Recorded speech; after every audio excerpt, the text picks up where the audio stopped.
Hello and welcome to Dialogue of Civilizations. As the world is grappling with the task of keeping 1.5 degree target within reach, there is a need for effective dialogue between global North and South. And today I'm honored to interview Mr.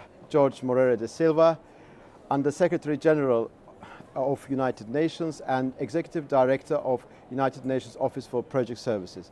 It's a great honor to welcome you here. Thank you. So in the midst of this galvanizing atmosphere here in Baku, have you noticed discernible elements of dialogue between global North and South so far? Well, I've noticed that dialogue, and I think that we really need to further explore that dimension, because as you very rightly said at the beginning, this is all about the North-South cooperation. If there is something that could summarize this COP, is the COP of the solidarity, the COP of the cooperation. It's not just the COP on climate. I've been following COPs since '99 in different capacities as minister from my country, member of the European Parliament, UN, OECD. And there is always one element that defines one COP. And this COP is not a COP just about climate. It's a COP that must align the climate policies with the development policies that much ensure that the response to climate crisis is a response that is also good for the people, for the social dimension and for the economic dimension. And I think that we are succeeding in having this kind of dynamic in this COP. We don't have a deal yet, but clearly everyone is already with this mindset. We need to find a solution on climate finance as a sine qua non condition to get a good outcome at the next COP on the new targets. We will never get new targets that are consistent with 1.5 degrees. Now we are in a pathway to 2.6 to 2.8 degrees. We'll never get these new targets in 1 year if this week, at this COP, will not succeed on a clear commitment on climate finance, especially because we cannot go green if the people don't have access to electricity, if the people don't have access to clean cooking, if the people don't have access to water, to sanitation, to health.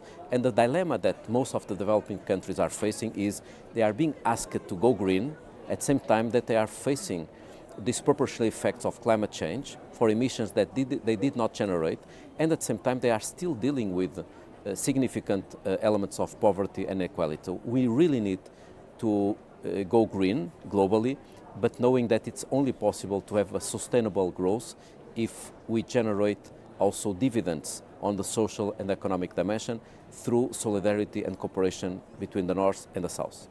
And we also understand that key deliverable of this COP is NCQG decision.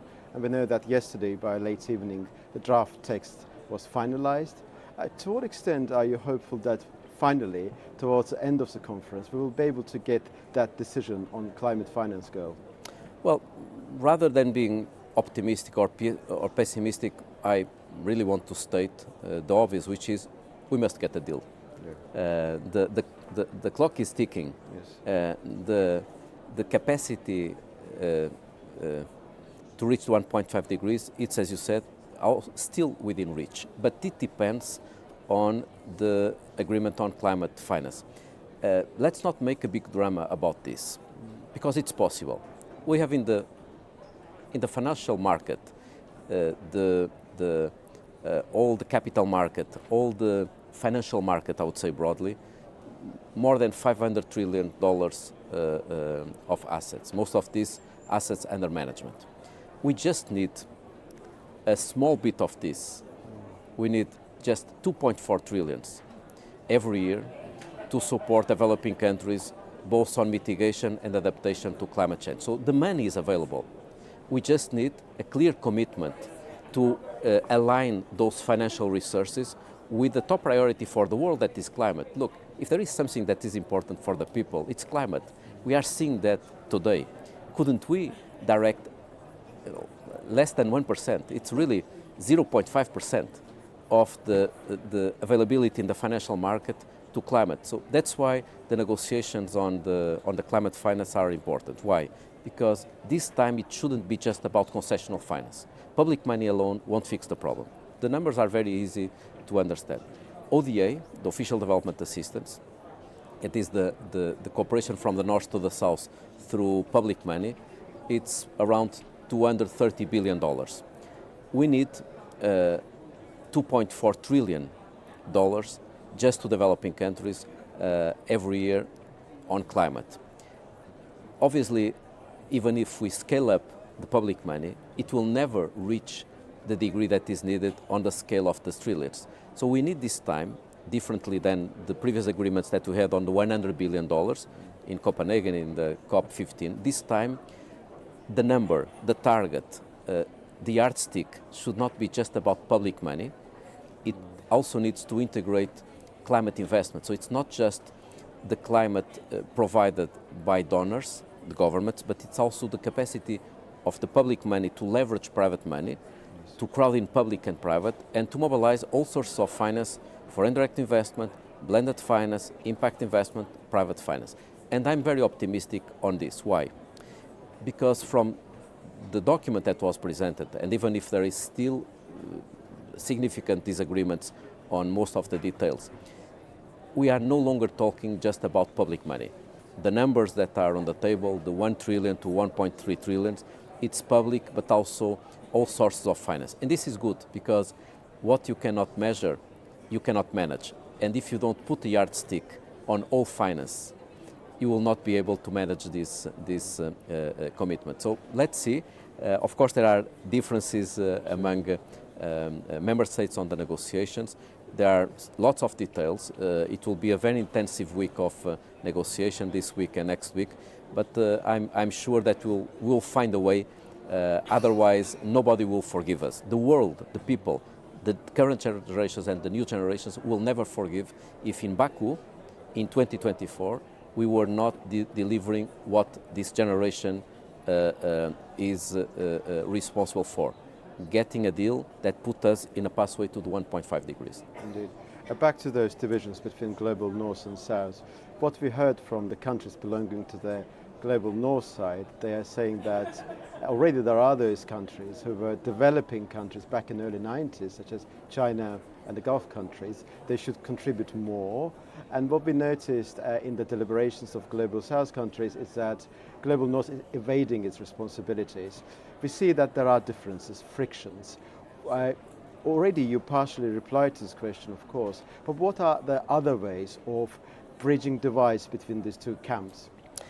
I think that everything starts with better addressing the purpose of the cooperation. It shouldn't be perceived as charity or just aid. As the Secretary General Antonio Guterres mentioned this week, it's an investment. But the point is we need to make this very clear to the citizens, to the taxpayers, to the voters.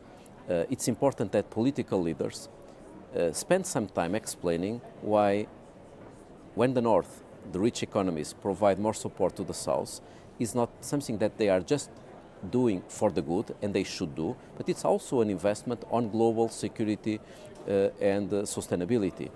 We are totally interdependent. I hope that we have learned something with the pandemic. Even if we would have vaccinated everyone in the North, we would never be able to eradicate the pandemic if we would not have made some efforts, significant efforts, in vaccinating the people in the global South, even if we didn't succeed in vaccinating as much as we should. But still, there was this idea of interdependence. Nobody will be safe until everyone is safe. I hope that we learn something about this for climate. Why? Because the places that are affected by climate impacts do not correlate with the place where emissions are being emitted. And therefore, even if the rich economies, the emergent economies, go greener, even if they decarbonize completely, we will not address the climate crisis if we will not support the global South on these efforts of decarbonization. What I mean is the following. It's in everyone's interest to support developing countries in decarbonization. It's in developing countries' interest, but it's also in rich economies' interest because the floods, the drought, the climate disasters will continue even if we go green, very green, zero carbon in the North, if we don't support the global South. But then I also want to bring an element that is positive, optimistic, that it's vibrant. It's about the economy, the renewable energy, the energy efficiency, the electrical mobility. What we have seen in the last decade is a revolution. It's not a transition, it's a real revolution. In the last decade, doubling investment on renewable energy. In the last year, 20% of all new cars sold in the world were electrical cars.